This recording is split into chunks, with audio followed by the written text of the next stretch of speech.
Hello and welcome back to the channel, everybody. My name is Dark Sage Walker, and I am. Well, to be fair, I didn't lose track of time. What happened was yesterday I fell asleep before work, and that was the time that I was going to use to record the final video of Zelda Week. So sorry about that, everyone. That's my bad, but we are here with a nice juicy one. We are going to be doing the final video of the Zelda theme week. Well, first of all, we're doing it with piano songs again. But secondly, we are doing it in honor of Majora itself.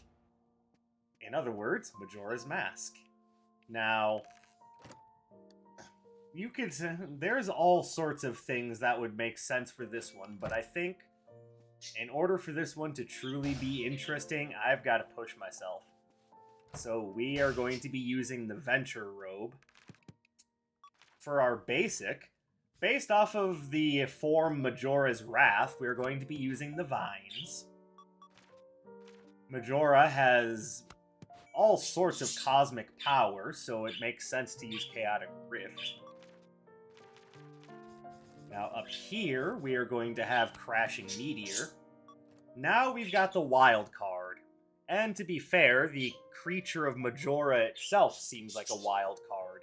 And we're going to be getting into all sorts of things about Majora itself, but the question really becomes, what is the best skill to use in order to completely control the battlefield? And I think the answer is Twin Turbine. And why am I comfortable saying that we should use Twin Turbine? Because frankly, Majora is a creature of immense power, and I mean immense. But first, before we get into that, why don't we go ahead and grab ourselves a relic to start with. And we have plenty of elements covered here, so why not make this a Captain's Grade run?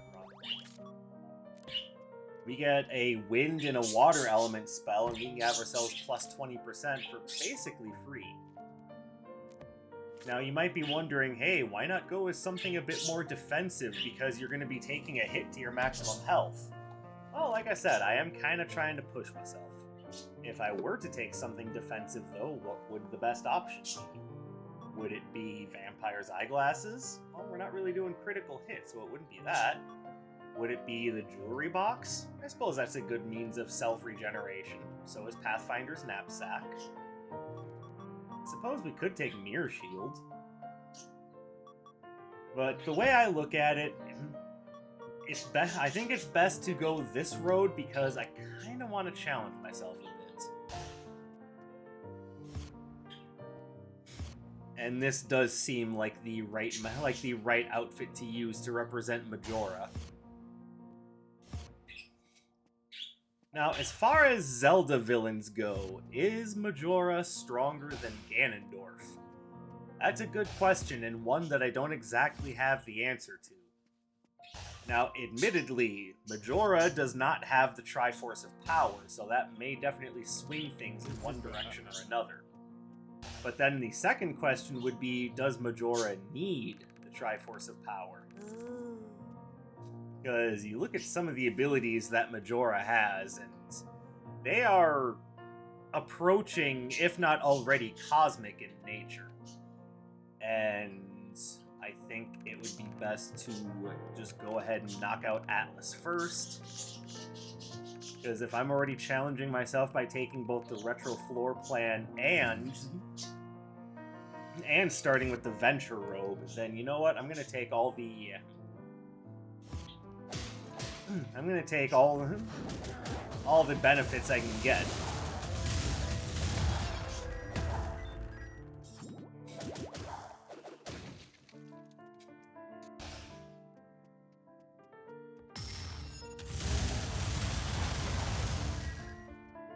Now, admittedly, that's not going to be great against bosses, but it will wipe out regular enemies, no problem.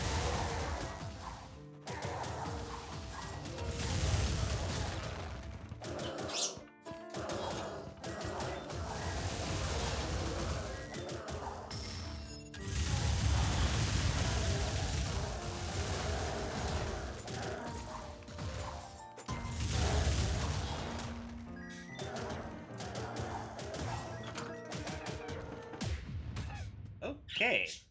Well, we are not going to keep that. Or are we? The fact of the matter is, I expected things to be difficult, but when they locked me in a room full of Earth Knights, I kind of had a feeling that wasn't going to work. So, I suppose we just try again. Now, admittedly, I am putting myself under more of a straining challenge than I need to, but I think that makes things more interesting. I will try to make this work. Looks like we have pretty much the same run again. Well, let's see if we die the same way again. Okay, well, we are going to upgrade Bladed Vine right off the bat.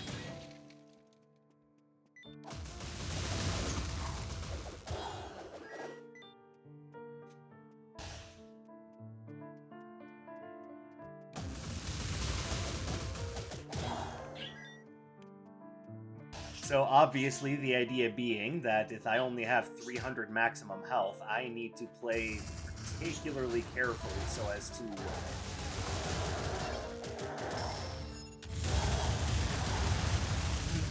to not get crushed under the weight of my own hubris.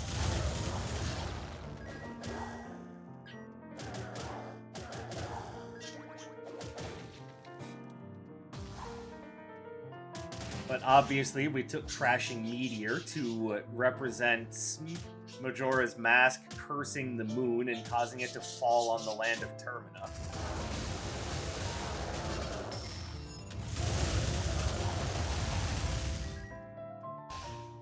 And I would say the signature cast makes a good argument for that, wouldn't you think?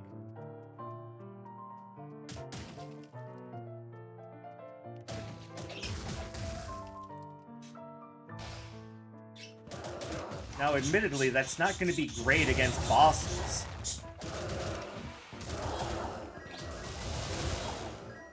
But I still feel it'll work just fine. Oh, hello.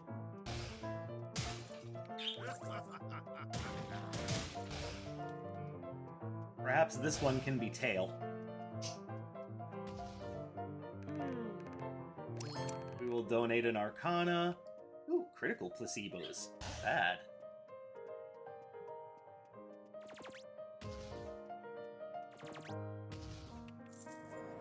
Now we take the upgraded twin turbines.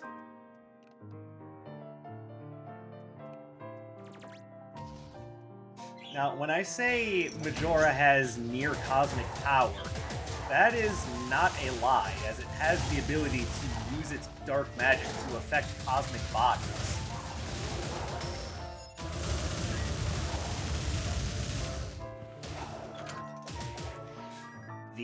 It also had the ability to curse the 4 giants that protect the land into the form of masks each.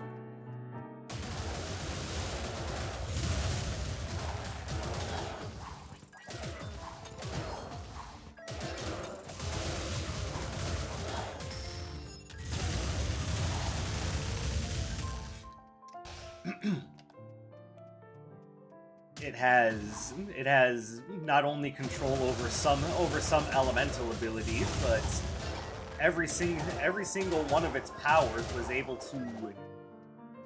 to curse a piece of the land of Termina, bringing essentially rot to the land between, is what I was about to say. Too much time spent playing Elden Ring. But yes, bringing rot to the Swamp Palace, bringing perpetual winter to Snowhead.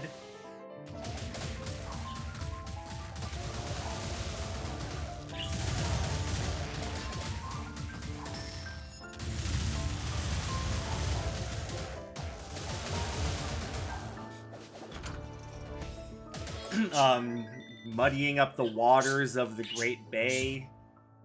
And of course, cursing the land of Ikana with perpetual darkness and undeath.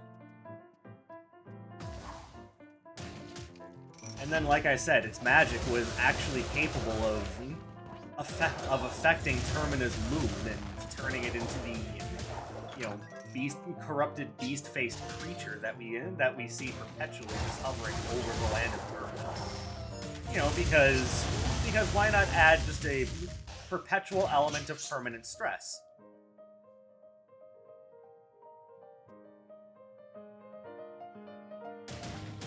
Alright, so I could take Gale Force Alignment. I could take Bouncing Bubbles.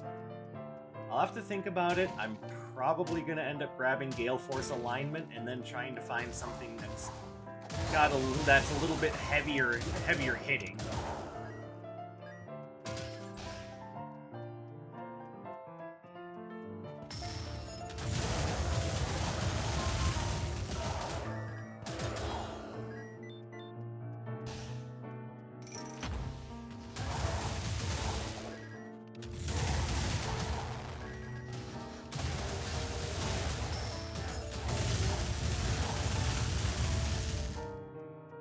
Did they change that recently?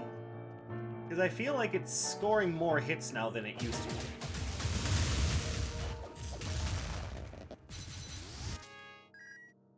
Flame Breath. Oh no, it's Flame Strike. Oops, I thought it was Flame Breath. I would have taken that if it was Flame Breath, but I'm not replacing my basic.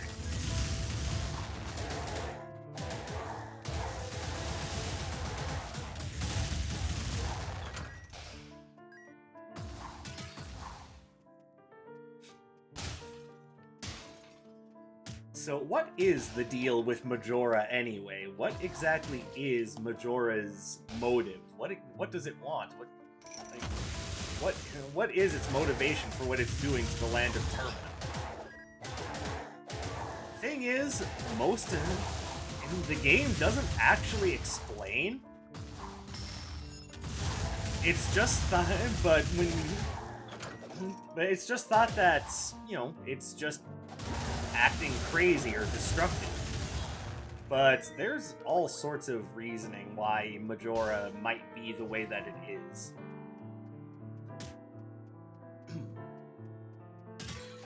Now, we are going to talk about some of the things that happen at the end of Majora's Mask, so, you know, spoilers, but, I mean, are we really worried about spoilers for a 20-plus-year-old game?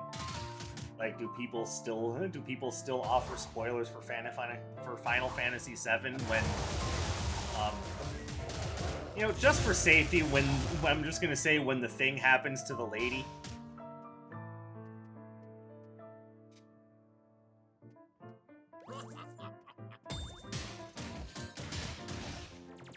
I think that's about the best way to put it, just in case someone does get mad about that. Oops.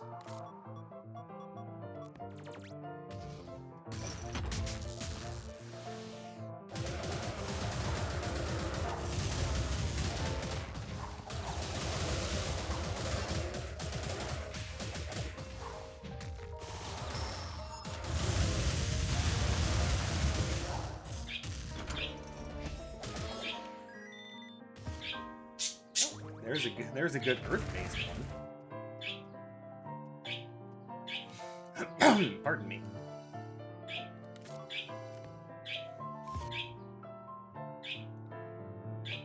Okay, so I guess ultimately there is an element that I can do without because chaos counts as one, but then it also replaces one. So what do I know?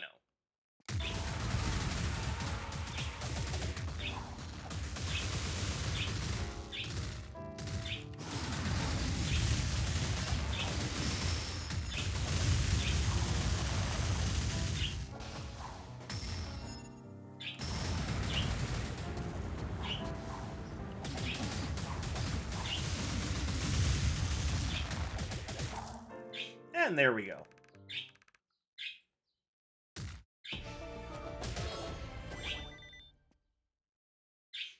Oh, wait a minute. I see the problem. Now we've got it. Alright, I didn't have a water-based one. What was I thinking?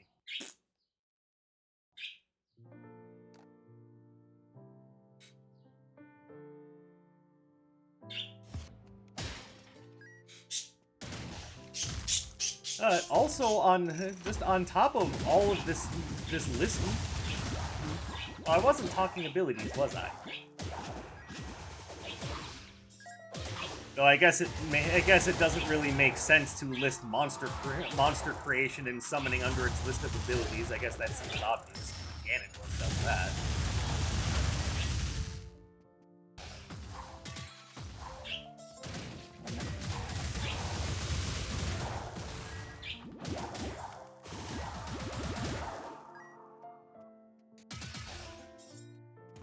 No, we were talking about Majora's motivations, and as far as anyone can tell, it views what it does as just a game. As when you approach it at the very end of the game, and this is why I called spoiler alert. I don't know how much anyone actually cares about that, but when I'm pointing it out there just in case.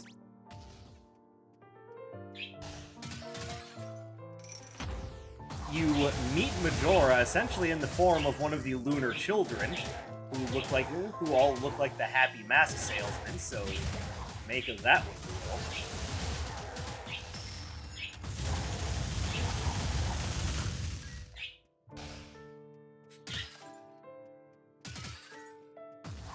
But when you talk to it, it doesn't seem to think of what it's doing as anything more than a game of good guys versus bad guys.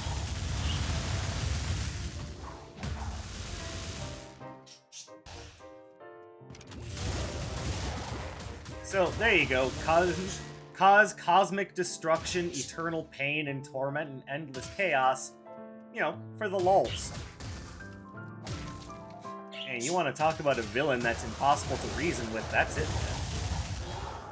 Though, to be fair, Kefka Palazzo is seemingly equally as difficult to reason with. So, I don't know, most dangerous final boss in video gaming? I'll leave that up to you.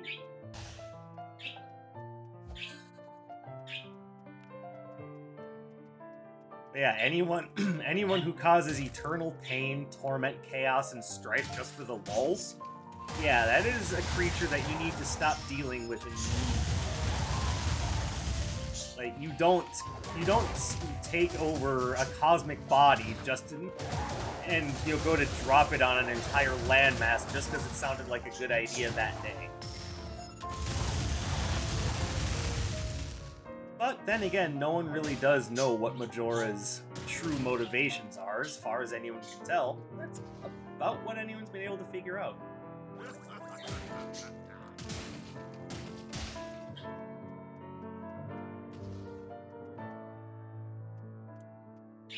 Alright, well, we have a few other Earth Elemental options, but I also don't have enough money to replace it.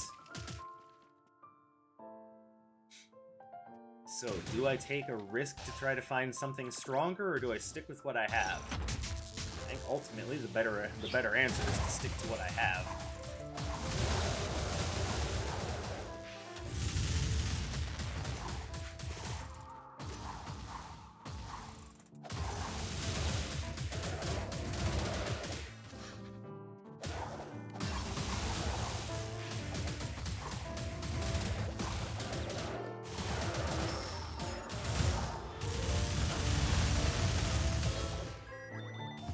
Well, that's not gonna help. And I can't grab the jewelry box either, so oh well. I suppose take what you get.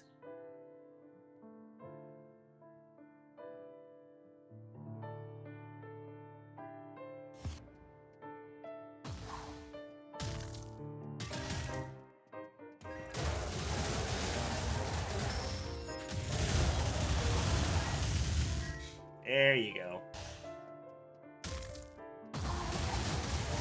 Now, funny thing to think is that the lunar children that you see at the end of the game, they're all just running around playing, having happy fun times. But it's obvious that they're all representative of the different bosses of the regions that you freed from Majora's Chaos. Because they're all wearing the boss masks. I mean, it just makes sense, right? But Majora is, or the one wearing Majora's mask, I should say. We have a hard time saying it's definitively Majora. But that one is sitting off by itself, having been essentially excluded from playtime with the others. So it's very possible to say that perhaps what Majora was doing, it was doing simply because it was lonely, and it thought, okay, this seems like a good way to play a game. And literally everything else in the universe said, nah, bro.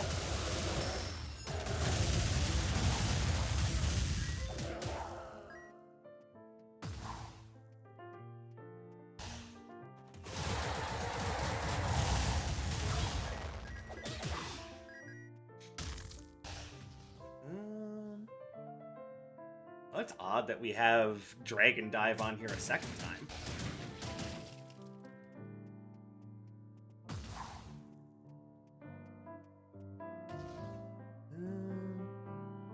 Okay, well, I probably should have grabbed the Tesla coil, but oh well.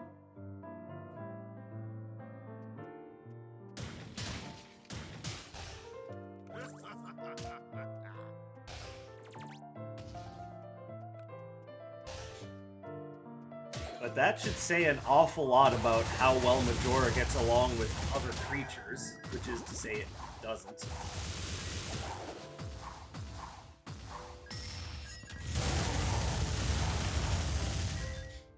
It's also worth stating that there's a good chance that no one really knows what Majora looks like, as whenever... I mean, obviously we have Majora's mask, but that's not necessarily Majora itself, that's just...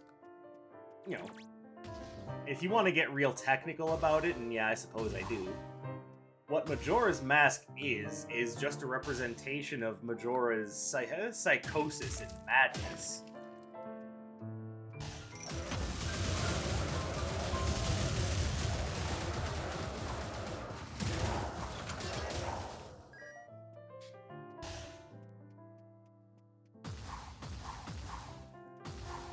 And if one couldn't tell by the thing being like multicolored and, you know, bug-eyed and, you know, beyond creepy.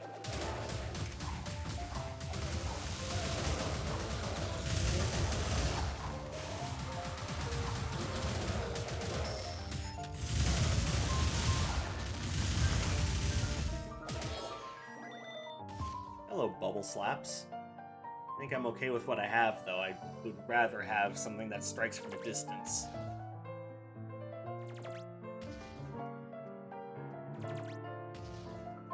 Let's go ahead and upgrade the robe. And we will just take a chance. It's probably not the smartest move in the world, but screw it.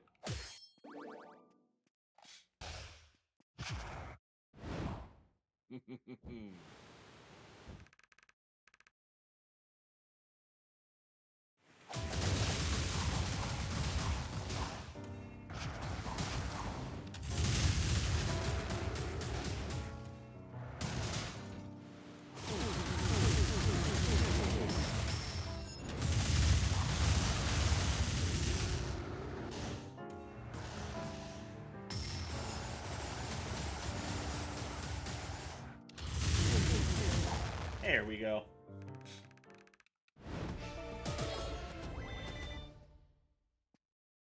Storm Draft, or... No, I think I want to stick with Gale Force alignment.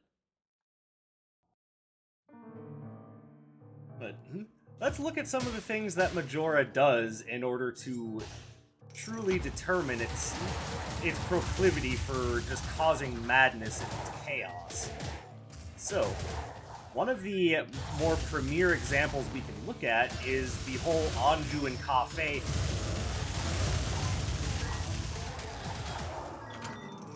And we need to find Anders real fast.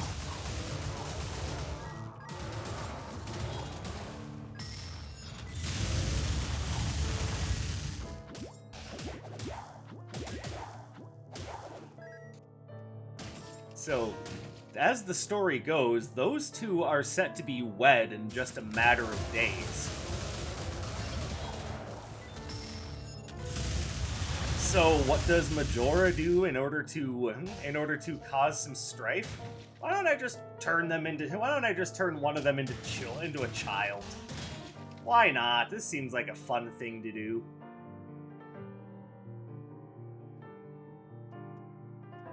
It's like, oh, is that not chaotic enough for you? Having cursed the land, caused the moon to fall on the landscape and wipe out all life? That's not chaotic enough for you?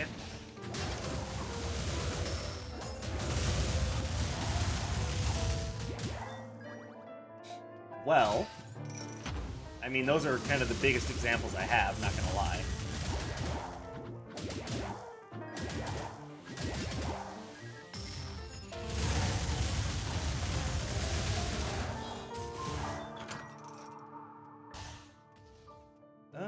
Do I want to sell anything to you? Not really. Everything here has a purpose.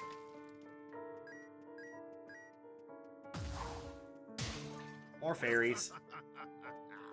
And Hunter's Satchel. And I'm gonna want that too.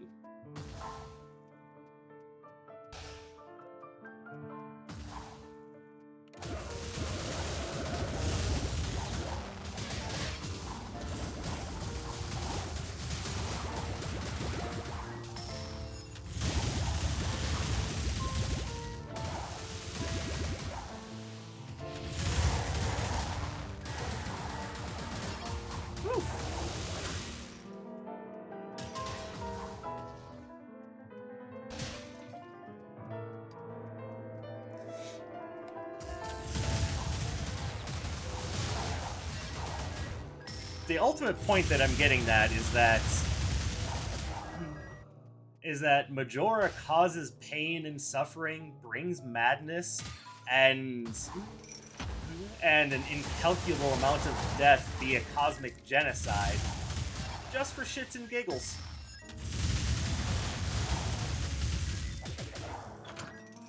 If that doesn't make for one hell of a scary villain, I don't know what does.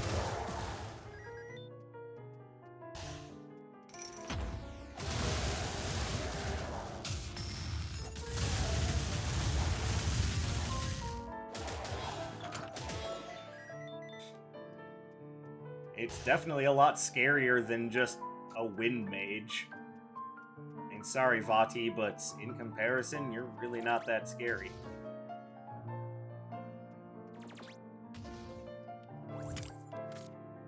Also, you think about the demeanor of your average wind mage, and I can only theorize that something must have just driven him nuts. Because he is one angry wind mage.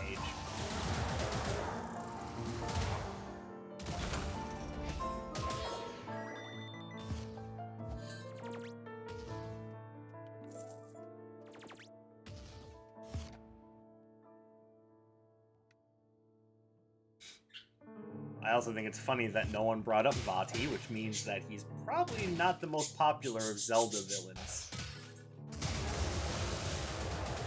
Alright, quick show of hands. How many of you even remembered that Vati was a thing before I just said it?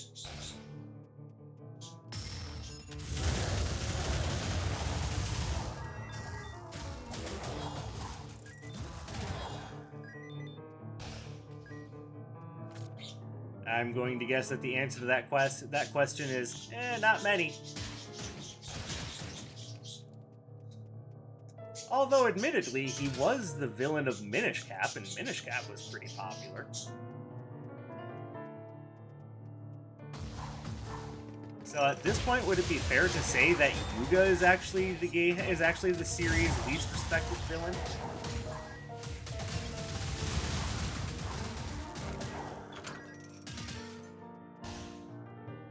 Like, it wouldn't surprise me. To be fair, Yuga was essentially just copying Ganondorf's homework.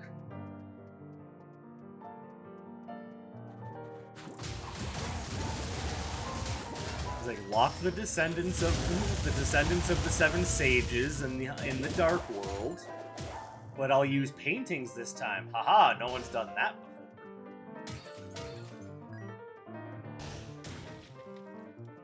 And did anyone really stop to sit him down and ask, "What? I don't understand. What is the point of it? What does it all mean?"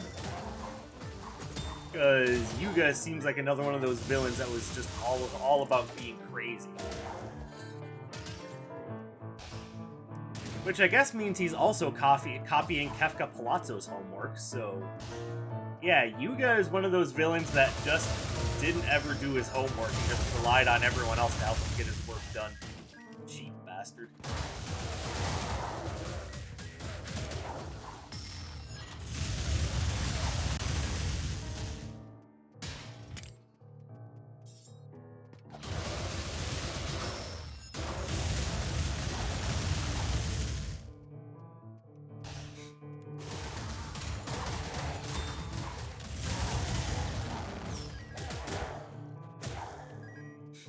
Now, for what it's worth, Ganondorf is the more iconic villain. But everyone who learns about Majora just goes, man, that dude's fucked up. And I would say, yes, you are correct.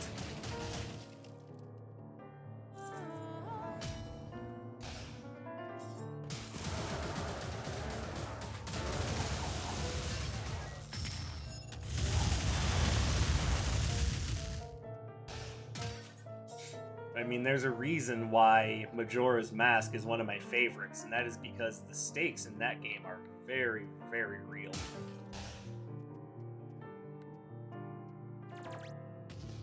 It doesn't get much more real than we're going to literally save the world, because if we don't, then everything gets destroyed in gravitational apocalypse and hellfire.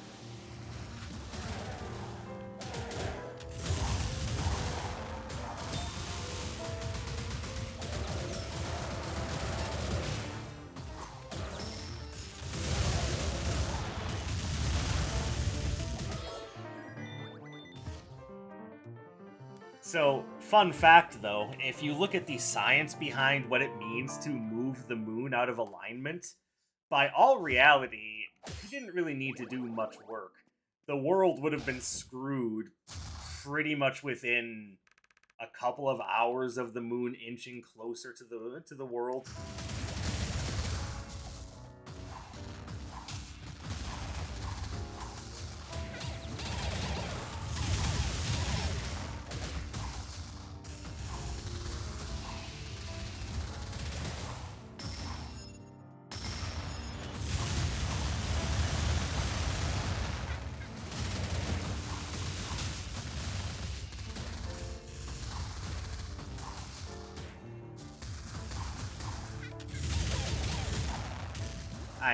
In reality, rising ocean, the shift in gravity, the rising ocean levels, like, all of that in and of itself would have been enough to cause apocalypse. But, I mean, who's really complaining? We got a wonderful game out of it. It's just, you know, a little bit of scientific observation on Majora's Mask. That is that simply being able to move the moon out of alignment was enough to doom the world. Majora didn't need to go as far as he did. Or he, she, it. Like, can we just agree that we have no idea what Majora's gender is? I'm willing to say that, at least in the form that Majora exists in during the game, probably doesn't have a gender anymore. Like, I think that's a fair thing to agree upon.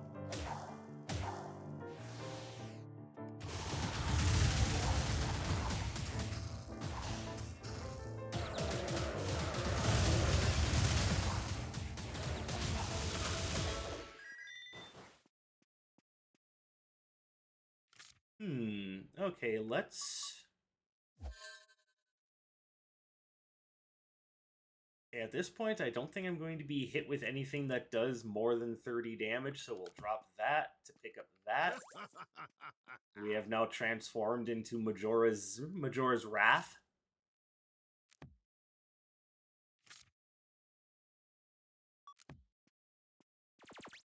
And I think we're good.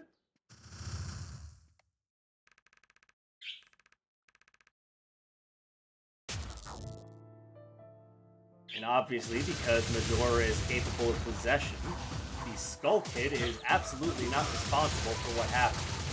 It's all Majora all the time, baby.